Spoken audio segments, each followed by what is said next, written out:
Começando agora o programa Navegar é Preciso. Navegar é preciso viver. Das ondas da internet para as ondas do rádio. Um programa para a malta portuguesa. Luzanet leva aos lusos dos 4 cantos do planeta as notícias da comunidade. Futebol, entrevista, música, cultura, utilidade pública e humor. Enfim, um programa para redescobrirmos nossas origens. Navegar é preciso viver, não é preciso. Navegar é preciso viver.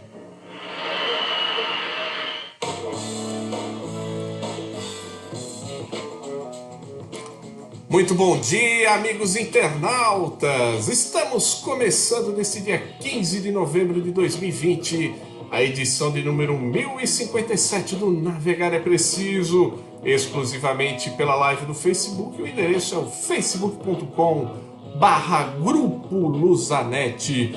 Não deixe de acessar também o nosso site, o www.luzanet.com.br. Em São Paulo, 10 horas 2 minutos. Em Lisboa, 13 horas 2 minutos. No programa de hoje teremos as notícias da semana em Portugal, bem como mais um capítulo da história dos castelos portugueses. Além de fazermos uma visita até o Conselho de Alenquer. E, é claro, tudo sobre o futebol português e sobre a nossa Lusa do Canindé. Navegar é preciso. Visite o nosso site na internet. O endereço é www.luzanet.com.br. Mande também a sua mensagem para nós através do e-mail. Programa Navegar é Preciso @gmail.com.br. Repetindo, programa Navegar é Preciso, tudo junto e sem acento, @gmail.com.br. Luzanet. Navegar é preciso. Navegar é preciso. Notícias Luzanet. É isso aí, de volta com o Navegar é Preciso, Notícias Luzanet. Mais uma vez o nosso muito bom dia a todos os internautas ligados aqui no Navegar é Preciso, nesta manhã quente de São Paulo, dia 15 de novembro, feriado nacional da Proclamação da República, aqui no Brasil, é claro. E agora aquele momento sempre aguardado por todos os internautas, que é o bom dia de Nelson de Paula. Muito bom dia, Lourenço. Bom dia a todos os internautas que nos acompanham nesse belo domingo de sol, dia de eleições. Um beijo no coração de todos. É isso aí, vamos de notícias, Nelson? E vamos lá de notícias do Zanetti, em São Paulo, 10 horas e 4 minutos. Em Lisboa, 13 horas e 4 minutos. Marcelo diz que manifestações são legítimas, mas pede que se evite espiral de violência. O presidente da República de Portugal considerou que as manifestações de ontem foram legítimas. As manifestações são uma expressão em democracia do estado de espírito dos portugueses e, nessa medida, são legítimas, disse Marcelo, à saída de uma missa pelas vítimas da Covid-19 em Fátima. O direito à manifestação é democrático, A indignação das pessoas é natural. É disso que se trata, reiterou ele. Que haja a manifestação, sim. A preocupação de encontrar soluções para os problemas, sim. Que entremos numa espiral de violência que só agrava o confronto entre portugueses, isso acho que devemos evitar, apelou ele. O chefe de Estado sublinhou que o pior que se podia ter é um confronto entre quem quer a abertura do país e quem tem medo dessa abertura. Encontramos uma clivagem que pode ser por idades ou situação social. Temos de evitar isso, disse o presidente. Recorde-se que este é o primeiro dia do primeiro fim de semana em que o recolhimento obrigatório entra em vigor a partir das 13 horas nos concelhos de maior risco do país. No mesmo dia, em Lisboa, os empresários da restauração protestaram contra as medidas impostas pelo governo. Portugal registrou 6.602 novos casos de infecção com o novo coronavírus e 55 mortes associadas à doença do Covid-19 nas 24 horas de quinta-feira para sexta-feira, segundo o boletim da DGS, a Direção-Geral de Saúde, divulgado na sexta-feira. Navegar é preciso. Mais de 100 lojas na Baixa de Lisboa já fecharam desde março.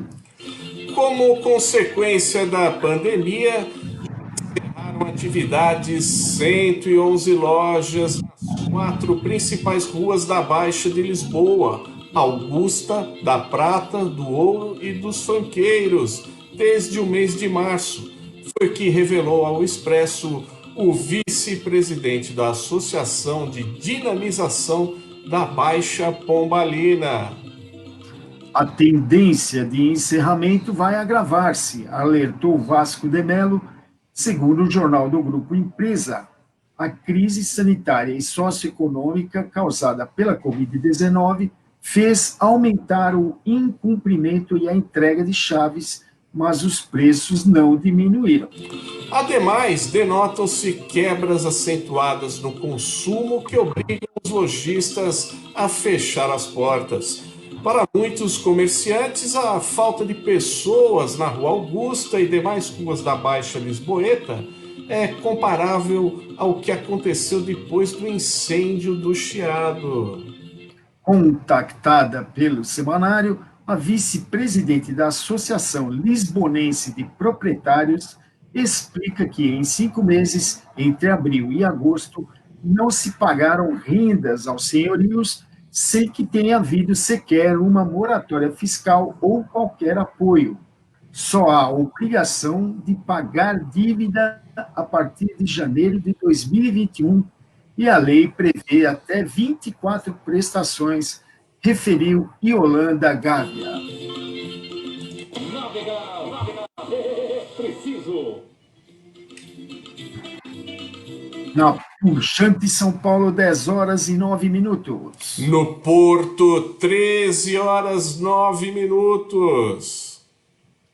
A restauração e a cultura estão a morrer. Centenas pedem em Lisboa ajuda para sobreviver. Em frente ao Teatro Nacional Dona Maria II e rodeados por um visível aparato policial, os organizadores do protesto fizeram-se ouvir em cima de uma carreta de caixa aberta, a partir da qual desfiaram um rol de queixas, que concluíam sempre o mesmo: a restauração e a cultura estão a morrer. Os presentes, munidos de máscara e com algum distanciamento social, empunhavam cartazes onde se liam as principais reivindicações destes setores. Queixaram-se de ser o bode expiatório desta pandemia e assumiram-se como os maiores cumpridores da segurança, mas disseram, apesar disso, têm sido os mais prejudicados. Estão a matar 100% dos restaurantes por 3% do contágio. Queremos trabalhar, deixem-nos viver, ou não há saúde sem economia. São algumas das frases que se podiam ler nos cartazes de alguns dos manifestantes. Os vários intervenientes queixaram-se de terem sido obrigados a despedir trabalhadores, nomeadamente no setor da animação cultural, mas também na restauração, na hotelaria, nas discotecas e bares noturnos e nos transportes de turistas. Os presentes aplaudiram e fizeram ouvir-se com apitos. Em cima do improvisado palanque, os discursos foram inflamados, muitas vezes com recurso ao uso de palavrões e muita indignação. O comércio e a restauração iniciaram ontem o primeiro de 2 fins de semana em que apenas pode abrir entre as 8 e as 13 horas, no âmbito do estado de emergência, uma medida contestada por vários empresários. Ao mesmo tempo que decorreu este protesto no Rossio, em Lisboa, o ministro de Estado da Economia e da Transição Digital anunciou que os apoios já disponibilizados para o setor da restauração na sequência da crise causada pela pandemia totalizam 1.103 milhões de euros, ou 1 bilhão de euros, correspondendo a cerca de 60% da quebra de faturação registrada pelo setor. Navegar, é preciso. Premier League. Nuno Espírito Santo eleito o melhor treinador de outubro. Além de ter estado imbatível com os triunfos sobre o Fulham, o Leeds United e o Crystal Palace e uma igualdade com o Newcastle, a equipe comandada pelo técnico português marcou 5 gols e sofreu apenas 1. Todos os jogos de outubro foram muito difíceis. Conseguimos recuperar do mau início do campeonato. Não foi um mês perfeito devido ao empate com o Newcastle, mas foi um mês muito bom e com boas exibições da equipe, afirmou Nuno Espírito Santo em declarações ao site oficial dos Wolves. O antigo técnico do Futebol Clube do Porto superou seu compatriota José Mourinho do Tottenham, o austríaco Ralf Hasenhüttl do Southampton e o escocês David Moyes do West Ham e o inglês James Smith do Aston Villa, todos nomeados para o prêmio. No Wolverhampton, o Espírito Santo conta com os jogadores portugueses Rui Patrício, Nelson Semedo, Roderick, Rubem Neves, João Moutinho, Vitinha, Pedro Neto, Daniel Podense e Fábio Silva. Atualmente, a equipe do treinador luso ocupa o 9º lugar da Premier League com 13 pontos após 8 jornadas. Navegar, é preciso. Na bela São Paulo, 10 horas e 13 minutos. Em Alenquer, que será o conselho abordado daqui a pouquinho no turismo, 13 horas 13 minutos. E agora seria a hora das festas e eventos da comunidade portuguesa de São Paulo. Lourenço, o pessoal está retirando lá no Arouca, mas não tem mais nada, né? Não, foi até ontem os pedidos lá na retirada só no dia 22, né, Nelson? Mas, devido ao problema causado pela pandemia do coronavírus, os eventos das casas regionais estão suspensos. Voltaremos a informar o público luso-brasileiro assim que a situação estiver normalizada. Mas não se esqueça, quando tudo voltar ao normal, divulgue a festa ou evento de sua entidade portuguesa neste espaço. É só enviar uma mensagem para o e-mail programa@navegarepreciso@zipmail.com.br. Não deixe de divulgar a festa ou evento de sua entidade portuguesa aqui no Navegar é Preciso. Navegar, é preciso. Chega ao final, notícias, Luzanete, mas vamos navegar até às 11 e pouco da manhã, ainda com muita informação. No turismo, iremos falar do Conselho de Alenquer, na história dos castelos portugueses. Hoje, o primeiro capítulo do Castelo Castro Marim. Nos descontos, falaremos tudo sobre a derrota da seleção portuguesa ontem para a França e a eliminação da Copa das Nações, da Liga das Nações. E também iremos falar tudo sobre a nossa Lusa, que nessa semana já jogou 2 vezes desde o nosso último programa e foram mais 2 vitórias, mas daqui a pouquinho você fica sabendo de tudo aqui no Navegar é Preciso. Mas agora é hora de música, maravilhosa música portuguesa, é claro, sempre oferecendo para você que está ligadinho aqui no Navegar é Preciso, mandando um abraço aqui para todo mundo que já está ligado com a gente, o Neto Silva, o Orlando Sangário, o José Carlos da Rocha, o Daniel G da Rocha, enfim, o pessoal já todo ligado aqui, o José Alberto Neves também aqui acompanhando a gente direto lá do Reino Unido do Ipiranga, um abração para ele também, e também a todos os aniversariantes da semana, especialmente amanhã, dia 16, mais conhecido como segunda-feira, o meu primo Luiz Carlos fazendo aniversário, parabéns para ele. Na quinta-feira, dia 19, a Andréia, cunhada da minha irmã Simone, também fazendo aniversário, um beijo para ela. E no próximo sábado, dia 21, 29 anos de casamento dos meus primos Sidney e Fátima, um beijo no coração deles também. E vamos ouvir agora Marisa, Maria Lisboa. Essa é boa.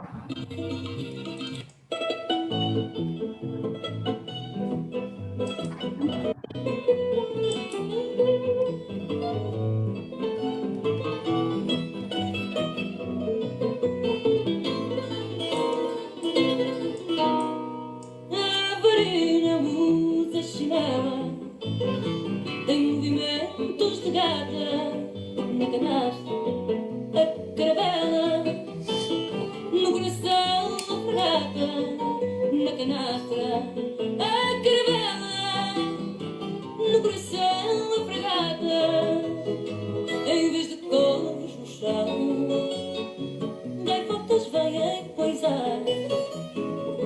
Quando o vento lava o balão, baile no baile com o mar. Quando o vento lava o baile, baile no baile com o mar. De conchas, o vestido tem algas na cabeleira e nas veias o latido do motor de uma traineira e nas veias o latido do motor de uma traineira vem de sonhos e maresia. A tempestade sempre voa, seu nome próprio Maria, seu apelido Lisboa, seu nome próprio Maria, seu apelido Lisboa.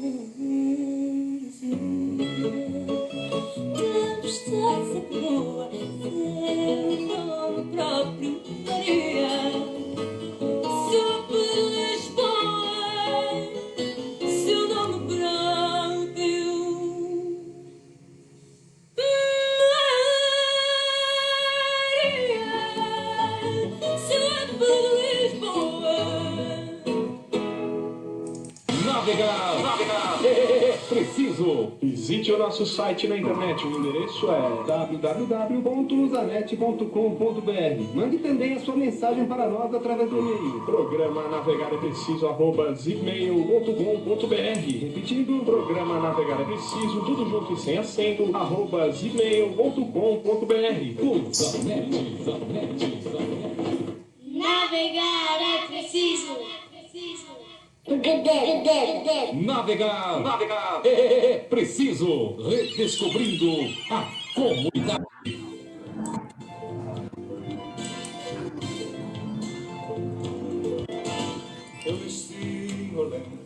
É isso aí, de volta com o Navegar é Preciso, e como acontece todos os domingos, estamos aqui novamente, eu, Lourenço Correia, e meu copiloto Nelson de Paula para levá-los a mais uma breve viagem a outro dos principais e mais pitorescos pontos turísticos de Portugal. Nelson, qual o destino da viagem de hoje? Hoje, com muita alegria, vamos viajar até Alenquer.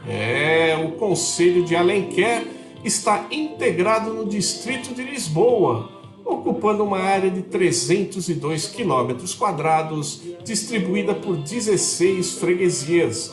Está situada na margem direita do rio de Alenquer, afluente do rio Tejo, a cerca de 40 quilômetros a noroeste da capital. Faz fronteira sul com os concelhos de Vila Franca de Xira, Arruda dos Vinhos e Sobral de Monte Agraço, a leste com o concelho de Azambuja e pelo rio Tejo, a oeste com Torres Vedras e a norte com os concelhos de Cadaval e Azambuja.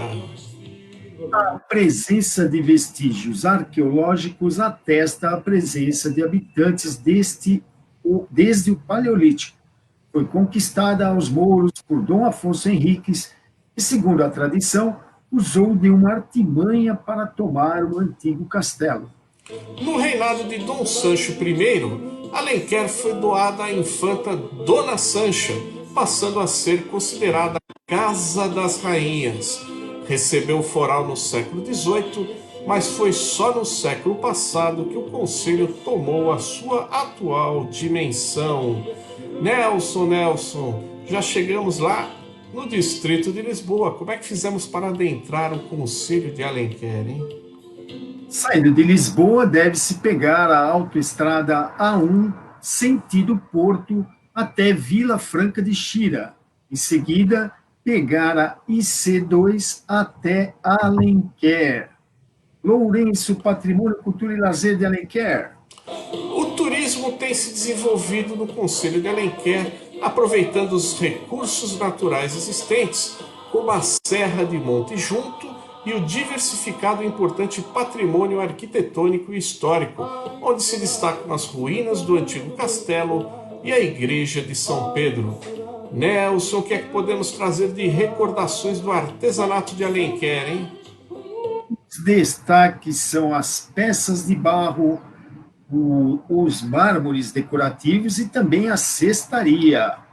De festas e eventos, o que temos? Bom, os destaques ficam por conta da Feira Medieval no mês de junho, a Feira do Campo em julho e a Feira do Vinho e Cavalo no mês de setembro. Nelson, 10 horas 23 minutos.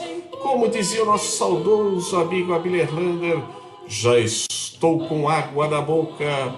Sugestão gastronômica de Alenquer. Destacamos a tiborna, o sarrabulho, o borrego assado e o cozido à portuguesa. E os docinhos, Nelson? E tem vários. Tem a torta da abrigada, o toucinho do céu, maravilhoso, os castelinhos, o doce de vinho ou uvada, o arroz de castanhas piladas e o pão de ló.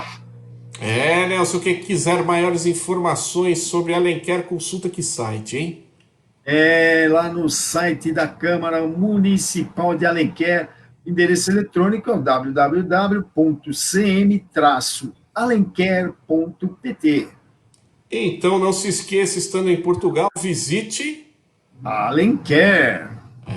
Isso aí. E vamos de mais música nesta manhã quente aqui de São Paulo, mais uma vez, mandando um abraço aqui a todos que já se ligaram com a gente, o Daniel Ogedo, o José Carlos da Rocha, o Orlando Sangari, o Neto Silva, Angela Gonçalves, o José Alberto Neves, enfim, mandando um beijo aqui para Dona Fátima, a Ariane, a minha mãe, a Dona Dulce, a Simone, todo mundo já ligadinho aqui com a gente no Navegar é Preciso. E mais uma vez a todos os aniversariantes da semana, mandando um abraço aqui também para o Arthur Cabreira. Ontem a mãe dele também fez aniversário, 92 anos para ela, parabéns para ela.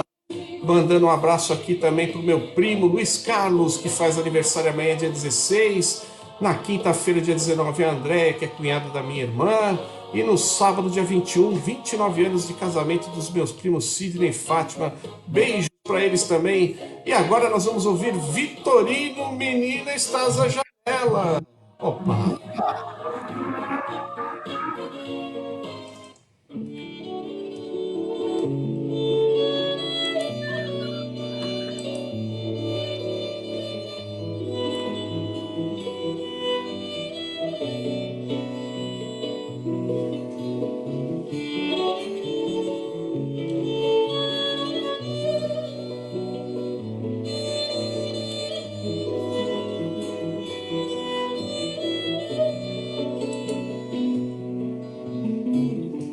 Menina, estás à janela com o teu cabelo à lua, não me vou daqui embora sem levar uma prenda tua, sem levar uma prenda tua, sem levar uma prenda dela com o teu cabelo à lua, menina, estás à janela.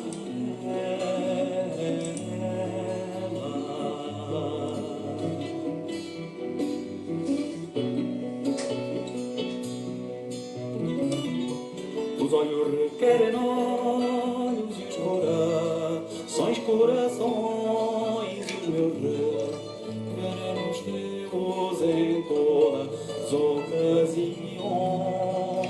Menina, estás à janela com o teu cabelo à lua, não me vou daqui embora sem levar uma prenda tua, sem levar uma prenda tua, sem levar uma prenda dela com o teu cabelo à lua, menina, estás à janela.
Navegar é preciso. Visite o nosso site na internet. O endereço é www.usanet.com.br. Mande também a sua mensagem para nós através do e-mail. Programa navegar é preciso @zipmail.com.br. Repetindo, programa navegar é preciso, tudo junto e sem acento, @zipmail.com.br. Usanet, Zanet. Navegar é preciso. Navegar é preciso. Redescobrindo a comunidade.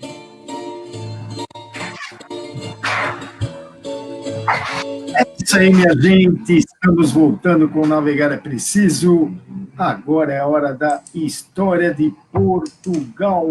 Lourenço, começaremos a falar de um novo castelo. Hoje o Qual primeiro capítulo do Castelo de Castro Marim, Nelson.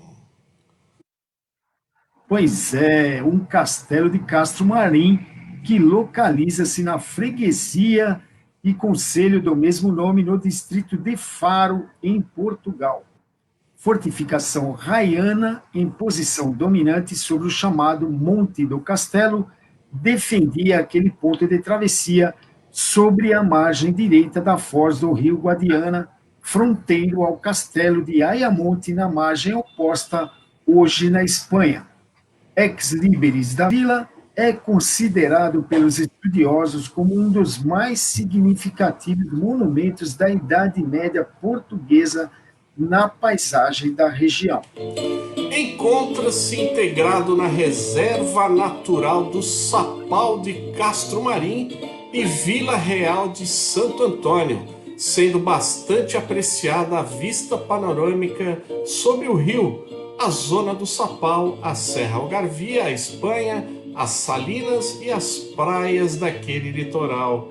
A pesquisa arqueológica desenvolvida na década de 1980 indica que a primitiva ocupação humana do Monte do Castelo remonta à pré-história, ao final da Idade do Bronze. Desde então, não houve interrupção da ocupação da foz do rio Guadiana, sempre ligada à atividade comercial marítima no mar Mediterrâneo, sucessivamente por navegadores fenícios, gregos e cartagineses, estes no final do século IV a.C., até ser destruído por um forte abalo sísmico antes da chegada dos romanos. O mais antigo muro defensivo identificado no recinto do atual castelo remonta ao século VIII a.C., tendo sido acrescido por outras estruturas nos séculos seguintes, em particular entre os séculos V e III a.C., quando o comércio com as cidades gregas se intensificou. À época da invasão romana da Península Ibérica, o rio Guadiana serviu de fronteira entre as províncias da Bética e da Lusitânia. A povoação foi reocupada e a sua fortificação reconstruída, transformando-se em importante centro político e econômico regional. Daqui partiam as movimentadas estradas que ligavam Besures, que é Castro Marim, e Myrtilis, Júlia, Mértola a norte, e Ossónoba, que é o Faro, e Balsa, pela costa oeste, e Onoba, Astuária, Uelva, a leste. Posteriormente, mantendo a sua importância, foi ocupada por vândalos e por muçulmanos, alguns autores atribuindo a estes últimos a edificação do primitivo castelo de planta quadrada com torres semicirculares nos vértices. À época da reconquista cristã da Península Ibérica, a região foi atingida pelas forças portuguesas na década de 1230. Dom Sancho II de Portugal alcançou a foz do rio Guadiana, onde conquistou Mértola e Ayamonte em 1238.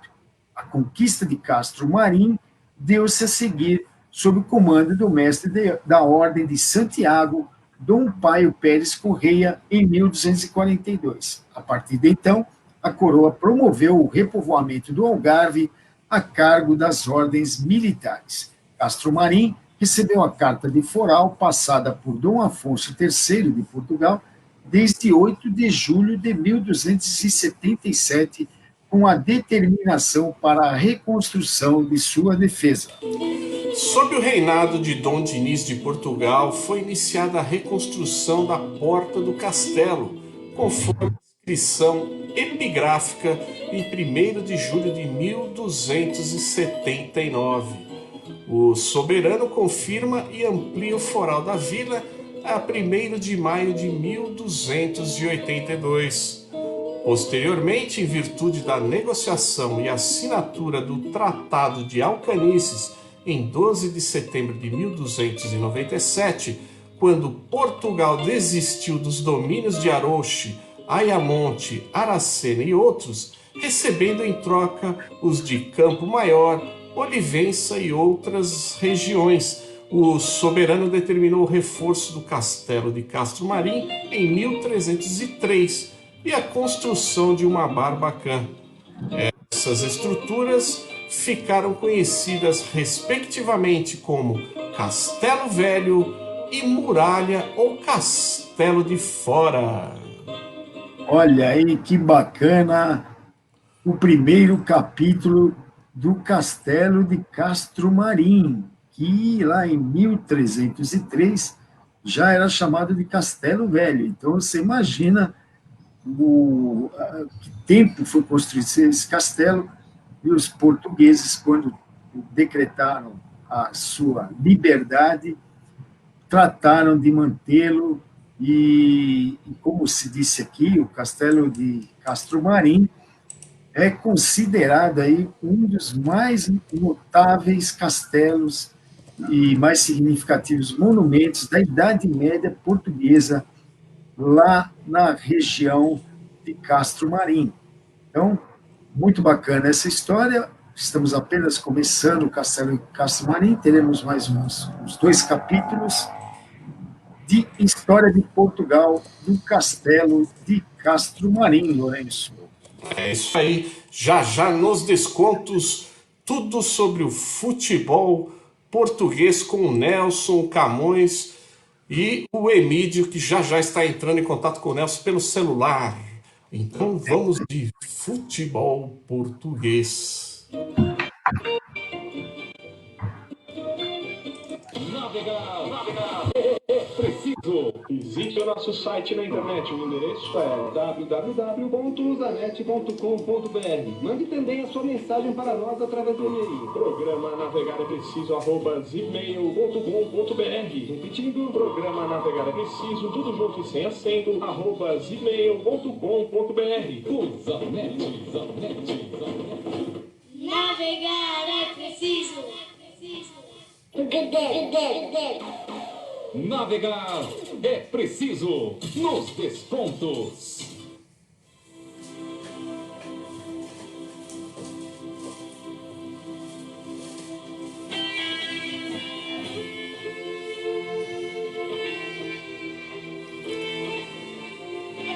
Lindo hino ao fundo anunciando o futebol português com os nossos amigos Nelson de Paula, Emídio e o Camões. Bom dia, pessoal! Muito bom dia, Emílio Camões.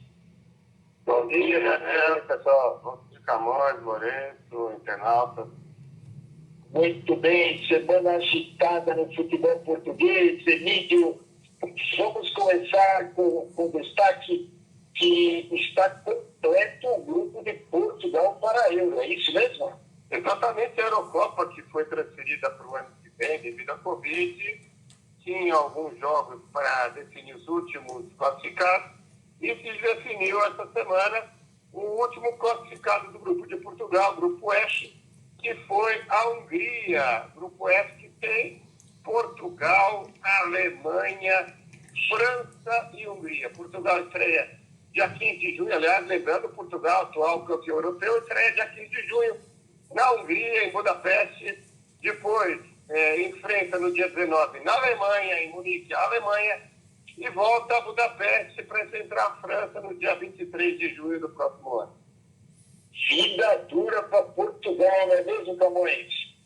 Realmente não tem os sorteios, não tem sido muito simpáticos para Portugal, não, ultimamente.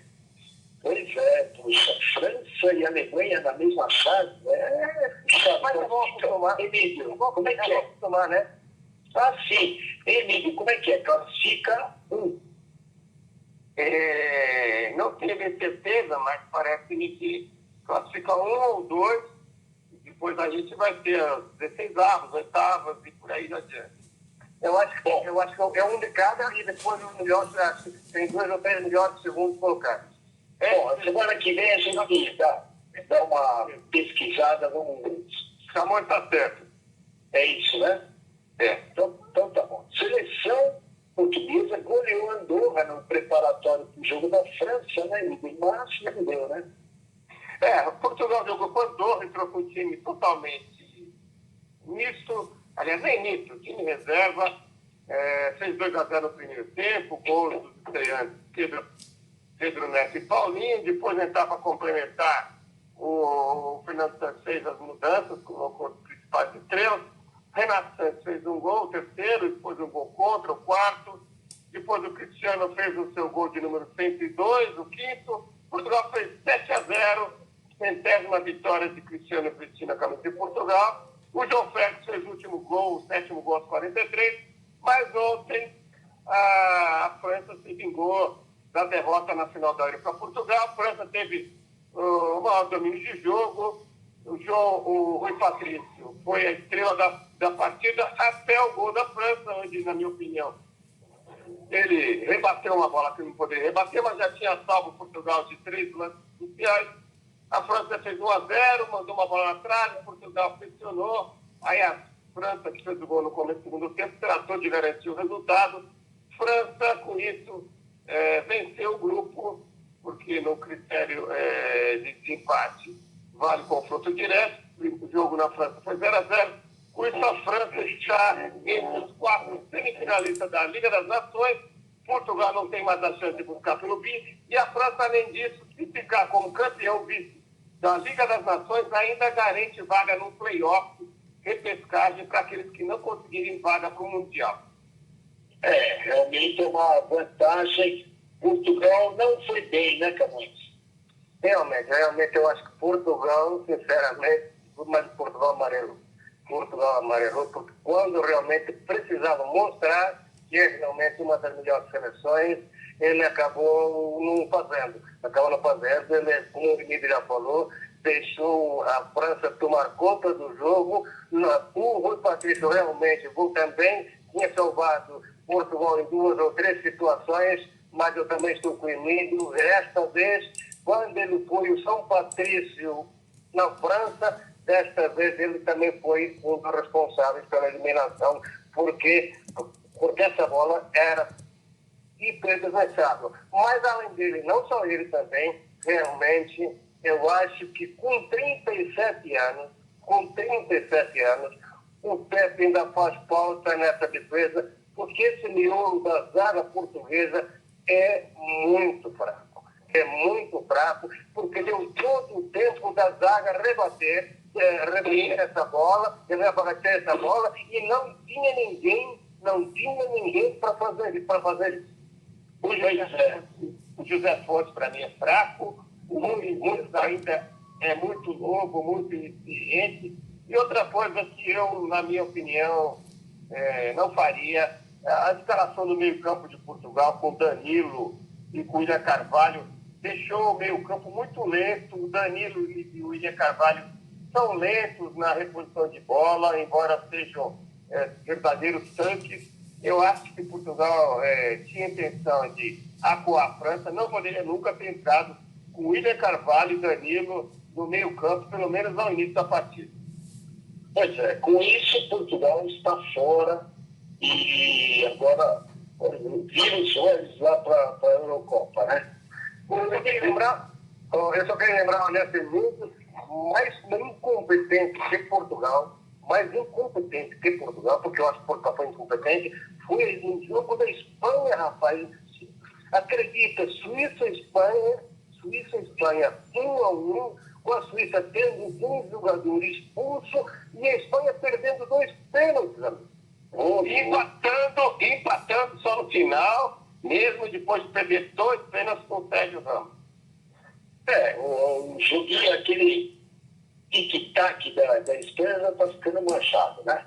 O Emílio, Ministério Público fez busca no Benfica, Sport, Santa Clara, Setúbal, Aves, Passos de Ferreira, Marítima e Acadêmica. O que aconteceu, Emílio? Não só o Ministério Público, como a Receita Federal, a Autoridade Tributária de Portugal, fez batidas nesses clubes todos, investigando suspeitas de corrupção desportiva, em foco principalmente no Benfica, sob suspeita de aliciamento de jogadores adversários na temporada 2015-2016, além de fraude fiscal, lavagem de dinheiro, e bateu em todos esses clubes envolvidos direta ou indiretamente na investigação, até na sua acadêmica, né? Pois é, a acadêmica nessa época estava na primeira liga, né? Muito estranho isso, hein? Eu espero que seja apurado devidamente. Lá como cá, o Camões vai concordar comigo, vai terminar tudo em águas de bacalhau. Poderá, Camões? Com certeza. É só a gente verificar uma frase, não foi, eu pensei que era o ministro do Esporte, mas não é não. É o ministro da Educação, não, da Corrupção. Fica só acima de tudo, bicho. Meu Deus do céu, que coisa, hein? Lamentável. Então, o ministro da corrupção falando isso, patrão, esquece. É o rodízio, é o Benfica e o Porto acima de tudo e da lei. Não, mas ele falou só o Benfica, vamos lá. O Benfica, mas ele falou. Mas um ministro de Estado falando isso. E olha, eu estou trazendo um negócio, eu pensei que era o ministro da Juventude do Esporte, mas não. O ministro da Educação. Meu O bicho da Costa também tem Costa Simples lá, então é uma lá, uma cá.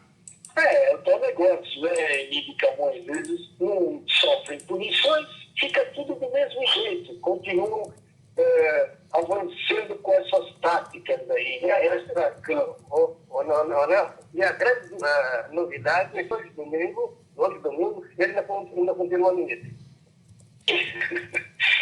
O Camões, a Superliga, essa semana, logicamente, devido ao jogo de Portugal, parada, né? Não, eu queria falar uma coisa rapidamente também, porque é importante, rapaziada. A gente não toca semana passada, o Nelson Emílio, a FIFA está mexendo aí com o negócio das comissões, entendeu? Ela está mexendo isso, parece, ela está achando que o negócio do futebol aí está sendo prejudicado, ela está querendo introduzir um limite máximo de 10%, ela não está querendo mais que por exemplo, o Jorge Mendes, ele trabalha dos dois lados, trabalha do lado do vendedor e do lado do comprador, você entendeu? E ele e outros também, é claro, ele está querendo fixar 10% como o limite máximo de comissão quando o empresário representa o clube vendedor, 6% quando ele representa o comprador e 3% quando ele atua, porque também recebe em nome do jogador. Que coisa, né? Eu acho que a FIFA tem mais que tomar ação mesmo. A informação importante que você está passando, o Jorge Mendes é que deve estar arrancando os cabelos, né, Camões? Mas vamos ver. A oitava jornada da Superliga só daqui a 2 semanas, né? Exatamente. A oitava jornada, ela só vai ser no domingo, 27/11. Porque antes ainda da oitava jornada ainda, vai ser a Taça de Portugal. E aproveitando já, isso, exatamente. Então, aproveitando já o gancho desse jogo, os principais jogos, por exemplo, o Porto vai jogar com o Fabrício Barreiro, tá? O Braga contra o Fense, o Benfica vai até Paredes, tá? O Sporting, ele vai jogar lá com a Sacavanense. Acadêmica, ela recebe o golzinho. E olha, vou te contar, isso vai ser no dia 20/11. Tá. Camões, começa. Peraí. Não, exatamente, né? Ela começa no dia 20/11, mas ela só termina no dia 3/12. Muito bem. Camões, aproveitando, dá a classificação aí, como é que está nesse momento, hein? Esporte na liderança, né? Exatamente, só repetindo, só lembrando então, a 7ª jornada dos jogos que tivemos com o Nacional vencendo o Gil Vicente por 2/1, o Parense, que fazia tempo que não venceu o Boa Vista por 3/1, o Portimonense por 3/1, e o Benfica perdeu mais uma para perder em casa para o Braga, e com isso perdeu também o primeiro posto. Nesse momento, o Sporting lidera com 19 pontos. O segundo é o Braga, porque o confronto direto Benfica e Braga dá essa vantagem ao Braga com 15 pontos. O terceiro, o Benfica, com 15 pontos. O quarto é o Porto, com 13. Depois aparece Rio Ave, Guimarães, Nacional e Santa Clara, com 10. Nono, Famalicão, com 9. Depois, em 10º, Passo Ferreira, Moreirense e Tondela com 8. Em 13º, Fluminense, Stade Marítimo com 7. 15º, Boa Vista com 6. Aí vem Parense e Gil Vicente com 5. E Portimonense com 4. E aí, Emílio, você acha que o Portimonense está a caminho da volta para a segunda liga? O Portimonense já era para estar na segunda liga, ele só foi beneficiado pelo incumprimento do pré financeiro do Setúbal, né? Exatamente. Realmente não vai ter... Não vai conseguir segurar. Não tem jeito. Bom, Emílio, você tem aí notícias do Arouca? O Arouca, que essa semana viu negado na justiça o seu pedido de concordata, na verdade o nome certo lá em Portugal é Processo Especial de Revitalização, a sua Sociedade Esportiva Unipessoal de Cotas, lá é por cotas, um dono só, o tal de Carlos Pinho, que está há 14 anos, com essa negativa da justiça portuguesa, teve que recorrer e entrar com pedido de insolvência do Arouca por dívidas que ultrapassam 1,5 milhão de euros e com 58 credores, dentre eles o Estado e alguns clubes até o Manchester City. Com isso, o Arouca caminha para a insolvência, mas a gente sabe como é que funciona isso, assim como na Itália e outros países, ele volta com outro nome. Lamentável. E aproveitando essa plena, porque aproveitando então o resto também, lembrando que o Arouca nesse momento está em quinto, com 16 pontos, o primeiro o Súrio com 22, o segundo o Mafra 21, Acadêmica em terceiro com 18, o quarto o Pereira com 17, e o Arouca já olha, está em quinto lugar com 16 pontos. E a Acadêmica conseguiu empatar com o Vila Franquense. Pelo amor de Deus, né? Perdeu a chance de estar lá em segundo lugar. Lamentável, né? Francamente. O Emílio, e os portugueses mundo afora, como é que tá, hein? Essa semana tivemos uma surpresa aí, o Carlos Queiroz, que vinha bem na Colômbia, ele recebeu o Uruguai e perdeu 3-0, até o Darwin Nunes do Benfica fez gol, o Cavani fez gol. E, por outro lado, sem muita novidade, o Zé Peteiro, terceira partida do Zé Peteiro dirigindo a Venezuela, terceira derrota, o que era esperado um técnico limitado e lobista, perdeu para o Brasil, que, aliás, sofreu para ganhar por 1-0. Aliás, acho que já está passando da hora do Tite pegar o boné. O Brasil venceu por 1-0 e, com isso, os dois técnicos portugueses não se houveram bem nessa rodada. Eu me atrevo a dizer, viu, Camões, que se o Brasil pega Portugal no atual momento do futebol, apesar de Portugal, apanha feio. Olha, então 3 de lambuja. O time do Brasil, acima e embaixo, e olha, o Cristiano não precisa entrar nem no primeiro tempo, pode entrar só no segundo. Basta pôr o Diogo Jota lá no primeiro tempo. Não, Portugal está cheio de jogadores modernos, jogadores novos, interessantes, enquanto que o Brasil continua com os seus Richarlison. A zaga do Brasil, o ataque, Richarlison, Firmino, já deram o que tinha que dar. Eles não são reservas lá em Portugal, pelo amor de Deus. Exatamente, esse Richarlison, eu não sei como é que um cara desse joga numa seleção brasileira. E jogando com a Venezuela, um time ridículo, está apanhando de todo mundo. E eu tenho errado. Também, exatamente. Era para ganhar. Eu concordo com o Emílio, está na hora de pegar o boné e cair fora. Eu queria lembrar uma coisa, olha só, Emília.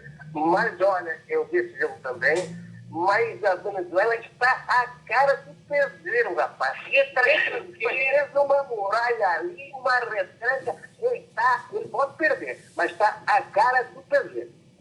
É só o que ele sabe fazer. Quem não tem recursos apela para esse tipo de futebol, é o que ele tem para o momento. Né? Bom, aliás, o Tite se mantém no cargo por influências políticas que a gente sabe quais são.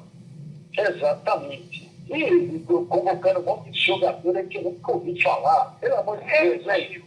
O Tite também conhece também o Jorge Mendes dele. Exatamente. Então, mais alguma coisa do futebol português? Só lembrando, por último, você sabe com quem o Rio Ave vai jogar, aonde vai jogar na Taça de Portugal? Eu falei os outros, mas esqueci de falar o Rio Ave. Vai jogar na Serra do Camões, você vai lá. Em Monção, rapaz. Esportivo de Monção. Que legal, hein, Camões? Esse jogo aí é histórico, hein? É histórico também. Legal, Camões. Bom, você fica ligado então, a semana que vem tem mais futebol português. Um grande abraço, Camões. Um abraço, Deus. Tchau. Eu também vou ficando por aqui. Boa semana para vocês. Até semana que vem. E, aliás, medida do governo, ninguém entra, ninguém sai do Brasil por 30 dias, fronteiras fechadas. Ô, louco. Foi publicado no Diário Oficial de Adulto. Ninguém entra, ninguém sai. Por conta da Covid. Eu vou colocar lá no site da Luzanet depois para vocês verem. Eu acho que até uma medida interessante, porque na primeira, digamos, a primeira onda, né? O Brasil recebeu um monte de gente da Europa contaminada e deu o que deu, né? Portugal deveria ter feito isso logo no começo dessa segunda onda, com relação principalmente à fronteira com a Espanha. Grande parte dos infectados vieram de lá. Agora vem a dona Espanha dizendo que vai bloquear ou fazer uma investigação ferrada em todos os portugueses que adentrarem o território deles. É brincadeira. Pelo amor de Deus, eu acho que nessa circunstância, como está acontecendo na Europa, os países deveriam evitar mesmo o trânsito das pessoas, né? Principalmente dos países que estão apresentando um maior número de casos.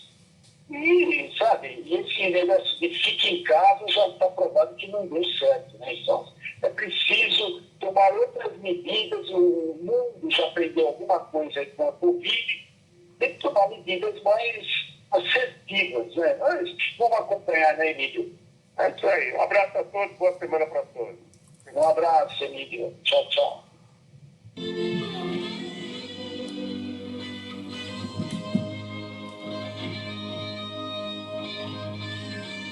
Navegar é preciso nos descontos.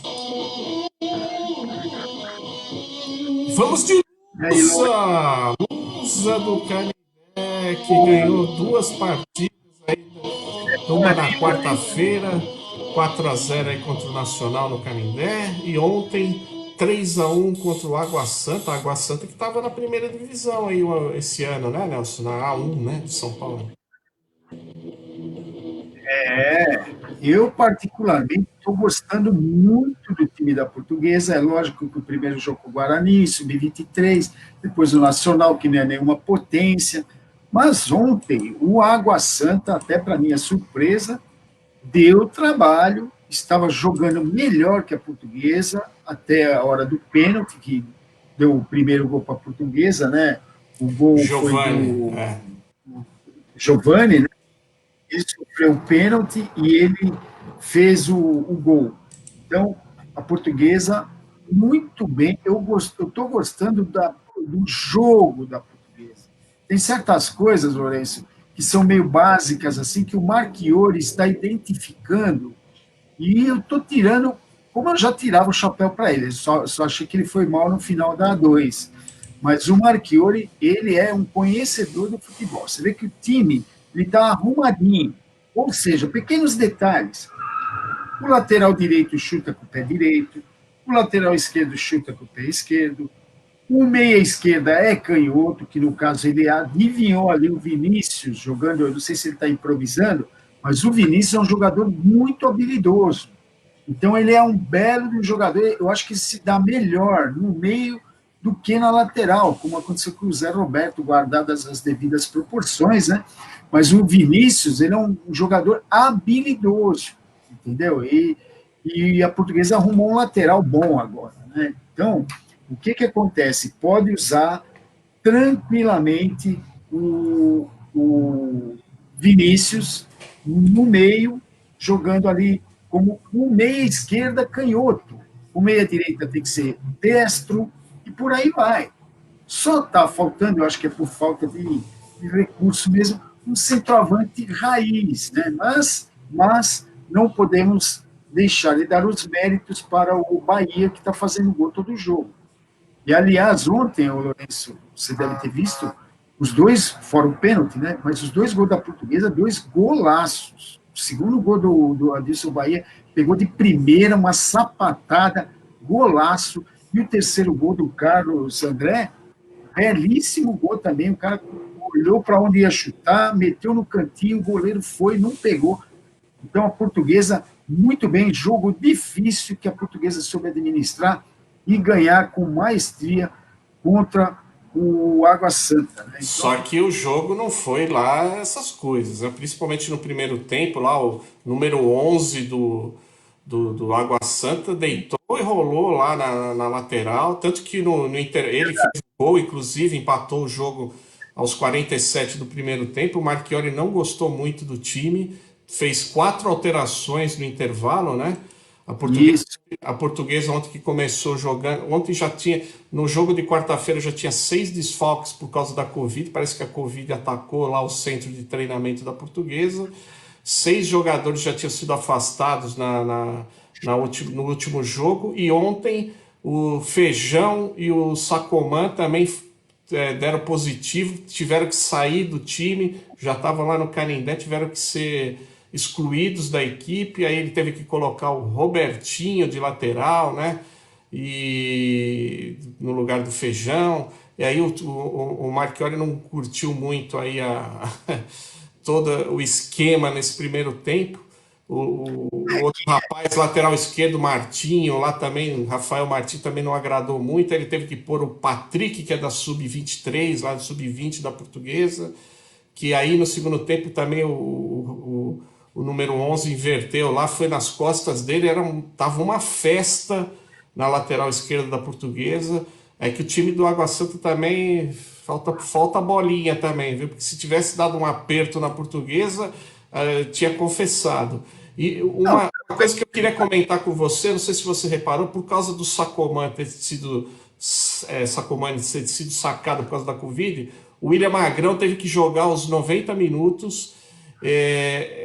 A gente sabe que quando ele estiver em forma, ele vai ser titular desse time, porque ele tem uma experiência, e ele ontem jogou com a experiência, porque 15 minutos do segundo tempo ele já não aguentava mais correr, não sei se você reparou, toda hora ele agachava, botava a mão na cintura, puxava o ar, porque estava difícil de aguentar. Eu até pensei, será que ele está contundido, está machucado? Não, é porque ele está voltando agora. E você enfrentar 90 minutos com o solzão que estava lá, não é fácil não, para um cara que já tem uma longevidade aí no futebol, mas ele foi malandro, ele jogou com a experiência dele, teve que fazer uma falta lá no começo do segundo tempo, que o cara passou que nem um trator lá no meio campo da Portuguesa, se ele não trava o cara ia entrar com bola e tudo lá no gol da Portuguesa. Então você vê que a experiência faz diferença, ele matou a jogada, tomou o cartão amarelo dele, mas ele conseguiu administrar isso. Então, esse é um jogador que, quando estiver em forma, é fundamental para a sequência da Portuguesa nessa campanha da Copa Paulista aí. E, na verdade, esses outros desfalques todos fazem falta. O Feijão na lateral direita faz muita falta. Não dá para negar que ele entrou muito bem no time, encaixou direitinho lá. E ele tá fazendo, e fez falta ontem também. E agora a gente tem que. Só que o problema com esse pessoal da Covid é que eles têm que ficar 14 dias afastados, não pode nem treinar, não pode, né? Pelo protocolo da federação. Então, imagina só. É honesto, né, Lourenço? Não, sim, exatamente. Então, se não estiver contaminado, né? Eu não sei amanhã, quando for jogo do próximo jogo, quarta-feira, que é o jogo da volta, começa agora o segundo turno. A Portuguesa enfrentando o Água Santa lá em Diadema, vai toda rodada, você tem que fazer os exames antes, pode ser que pegue mais jogadores aí com o Covid, onde tem, agora a Portuguesa com 8 jogadores contaminados, pode ter mais. E você vê que se a diretoria não tivesse tomado a providência de contratar muitos jogadores, hoje a Portuguesa estaria com seríssimas dificuldades. Entendeu? São esses detalhes que fazem a diferença. Então, a Portuguesa hoje está mostrando que tem um elenco. Alguns jogadores fazem muita falta, aí você vê o treinador, ele fica de pernas quebradas. 8 jogadores fora, complicado. E 2 estavam na concentração. É muito complicado. Então, a Portuguesa, ainda bem que ganhou as 3, está com um saldo de gol fabuloso, uma média de 4 gols por partida, jogando bem e com confiança. Então, quando você tem um goleiro bom que mostrou mostrou que é bom goleiro esse Denison. Ele pegou uma bola incrível no gol do Água Santa, ele rebateu, que não tinha jeito, mas ele pegou. Então ele se apresentou. Ontem a gente pôde ver que temos goleiro e que a zaga está muito bem. Aliás, o lance do jogo foi o chute do Jussiane do meio da rua, quase fez o gol, acertou o travessão, lembrou o Edu Marangon naquela final contra o São Paulo. 85. E o velho, quem é mais velho aí como eu, lembrou o Alcino, aquele grandão, um jogador da Portuguesa, que fez um gol do meio da rua, se eu não me engano, contra o Fast Club, no Pacaembu. Foi logo depois que o Pelé tinha ensinado todo mundo sobre esse lance. O gênio Pelé, numa Copa do Mundo, fez esse lance, e aí, a partir dali, alguns jogadores começaram a tentar essa jogada maravilhosa, e o Jussiane quase conseguiu ontem, uma paulada, acertou o travessão, merecia o gol. Viu? Você estava falando que a Portuguesa precisava de um atacante raiz, a Portuguesa contratou o Hermínio aí, né, na última semana. O histórico dele não é dos mais recomendáveis, né? Se você pega aí os jogos que ele fez, os times que ele andou jogando, não é assim um currículo dos mais recomendáveis, mas é aquela velha história que a gente fala toda semana aqui. Onde estão os centroavantes? Está difícil. Então, mas a gente tem que tirar o chapéu para o Bahia, que está fazendo os gols dele, tem sido decisivo, então está indo bem, sabe? Ou seja, a hora que aparece a oportunidade, ele está completando, né? Às vezes aparece duas oportunidades, se ele fizer uma, já tem 50% de aproveitamento, né? Lógico. Então ele tem feito gol todo jogo, né? Jogo equilibrado, quando você tem poucas oportunidades de fazer, quando aparece, você tem que empurrar para dentro, que é isso que a gente espera de um atacante que empurra a bola para dentro do gol. Ele pode até não jogar o time como um todo, mas se a bola sobrar, que nem foi outro cara da França lá, que do goleiro deu rebote, o cara empurrou a bola para dentro do gol, pô. Tá lá para isso. A função do centroavante é essa aí. A Portuguesa joga agora, voltando à tabela, né, Lourenço, contra o Água Santa, lá no Inamar, lá em Diadema, na quarta-feira, às 15 horas, é isso? Isso, exatamente. Já começa o segundo turno. Portuguesa aí já está com 9 pontos. Eu me atreveria a dizer que a Portuguesa já está classificada, viu, Nelson? Porque, olha, vou te falar, pode até ficar em quarto lugar aí desse grupo que classifica com 9 pontos. Porque o melhor dos quatro colocados vai classificar também, né? A Portuguesa está com 3 vitórias. São 5, né, Nelson? 5 grupos de 4, né? Então a gente tem um grupo que vai classificar os 4. Então, se a Portuguesa ficar em quarto aí, os 19 pontos já está classificada, né? Se isso acontecer, seria um desastre fenomenal, né? Mas a Portuguesa está com 3 vitórias, 11 gols de saldo, então estão nadando de braçada nessa chave aí, né? Eu não sei quanto é que foi o Guarani e o... Acho que foi 2-2, né? Tinha empatado. Acho que empatou o jogo. Então, mas bom, foi bom. O importante é assim, se a Portuguesa acho que ganhar no jogo de volta aí, quarta-feira, contra o Água Santa, já vai para 12 pontos. Aí, dependendo do resultado do Guarani com o Nacional também na volta, a Portuguesa acho que já fica até em primeiro lugar, viu?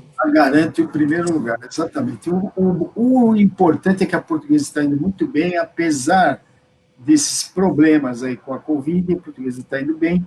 E vamos esperar que a Portuguesa consiga mais uma vitória aí na quarta-feira e se garantir e administrar tudo isso aí. Como você bem lembrou, são 14 dias de afastamento dos jogadores. Não é fácil. É muito tempo para um campeonato muito curto como é esse da Copa Paulista. Então, a gente espera que na fase mais importante todos os jogadores estejam à disposição do técnico, né? Que foi exatamente o que não aconteceu na Série A2, né, Nelson? Justamente na fase final, na decisiva, nas oitavas de final. A Portuguesa estava com vários desfalques aí, né? E deu no que deu aí contra o 15 de Piracicaba, né? Mas lembrando bem, tá todo mundo achando que a Portuguesa tá mil maravilhas, assim, que tá tudo bem, e tá realmente dentro da chave dela, mas só que a gente não pode esquecer que tem outros grupos aí, com times também da Série A1 do Campeonato Paulista, Inter de Limeira, né? Que estão disputando, o 15 de Piracicaba mesmo está jogando aqui, na Copa Paulista também. O Botafogo de Ribeirão, apesar de estar disputando a Série B, também está com um time alternativo aqui, mas então a gente tem que tomar cuidado, não é assim favas contadas, até porque na outra fase é mata-mata, e um jogo que você vai mal, vide contra o 15 de Piracicaba, na Série A2, vai tudo para o água abaixo, né? Então você, né? É lógico que a gente cria expectativa com o time jogando desse jeito, né? Até porque ontem o pessoal estava até brincando aí nas redes sociais que a Portuguesa já entrou em crise, né? Porque começou ganhando de 5 lá com o Guarani, depois foi 4 com o Nacional, e ontem foi só 3 com o Água Santa. O pessoal já disse que está em crise o time, né? Tomou um gol. Não, eu diria que a Portuguesa tem hoje o grande adversário da Portuguesa, esse maldito vírus chinês, que está alijando vários jogadores. Então, vamos ver o que vai acontecer, né? Exatamente. Então, É isso aí, né, Lourenço? só lembrando, pessoal, então o próximo jogo, quarta-feira, às 3 da tarde, lá em Diadema, contra o Água Santa, começa o segundo turno. A Portuguesa agora joga 2 fora, né? Contra o Água Santa e contra o Nacional, e encerra a primeira fase contra o Guarani, no Canindé, na última rodada, né? Então vamos torcer aí para manter o time bem focado aí, para a gente poder começar a fase dos mata-matas aí com a corda toda e com os jogadores todos bem, né? Todos bem de saúde e com físico bom, né? Bom, Nelson, vou mandar um abraço aqui pro pessoal que participou aqui com a gente hoje. Eu fui anotando aqui enquanto a gente estava fazendo. Vou mandar um abraço para a Ângela Gonçalves, o Antônio Cristóvão, o Arthur Cabreira, mandar um abração para o Arthur Cabreira também. Ontem a mãe dele fez 92 anos, um beijo para ela. O Cacá Parente, a Cida Oliveira, o Daniel Ojeda, a Gasparina Rodrigues, o José Alberto Neves, o José Carlos da Rocha, o Maurício Mazzoli, a Neuza Simões, o Norberto Rocha, o pessoal da minha família, a minha esposa Grace, sempre dando um apoio para a gente aqui nos bastidores, a dona Fátima, a Ariane, a tia Helena, a tia Marina, minha mãe, a dona Dulce, a Simone, minha irmã, o Adilson, o Tiago e o Miguel, os meus primos Sidney e Fátima, o Samuel, o meu tio Lírio, minha tia Marici, meus primos Amélia, Bruna, Fernandinha, o Neto, do Aldeias da Nossa Terra, a minha prima Rosa Pina, lá de Portugal, um beijo para ela também, o Orlando Sangalho também, enfim, a gente, o pessoal, mandando um abraço aqui para os aniversariantes da semana. Deixa eu só colocar aqui um trechinho dos aniversários para mandar um abraço para todo mundo. Na segunda-feira, mais conhecida como amanhã, Luiz Carlos, meu primo, fazendo aniversário, abração para ele. Na quinta-feira, dia 19, a cunhada da minha irmã Simone, a Andréia, lá do Paraná, também fazendo aniversário, um beijo para ela. E no sábado que vem, dia 21, 29 anos de casamento dos meus primos Sidney e Fátima Duarte, um beijo para eles. Lembrando mais uma vez que a mãe do Arthur fez 92 anos ontem, um beijo para ela também. Nelson, você... inédito, você vai fazer o encerramento hoje do Navegar é Preciso, hein? Hoje é inédito mesmo. E vamos deixando aqui um abraço a todos os internautas que nos prestigiam e aos jornais que colaboram com as notícias e a nossa equipe, eu, Lourenço Emílio, que financiam por idealismo a emissão desse programa. Lembrando sempre que as colocações aqui feitas são independentes, espontâneas e democráticas, representando a opinião pessoal de cada um. Voltaremos no próximo domingo a partir das 10 horas, ao vivo, no facebook.com/Grupo Luzanetti. Um grande abraço a todos e tchau! Tchau!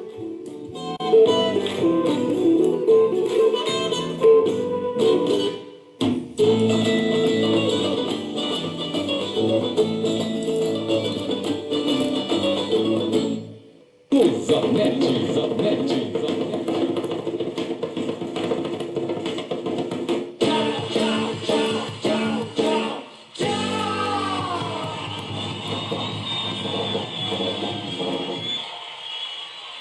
O Zanetti.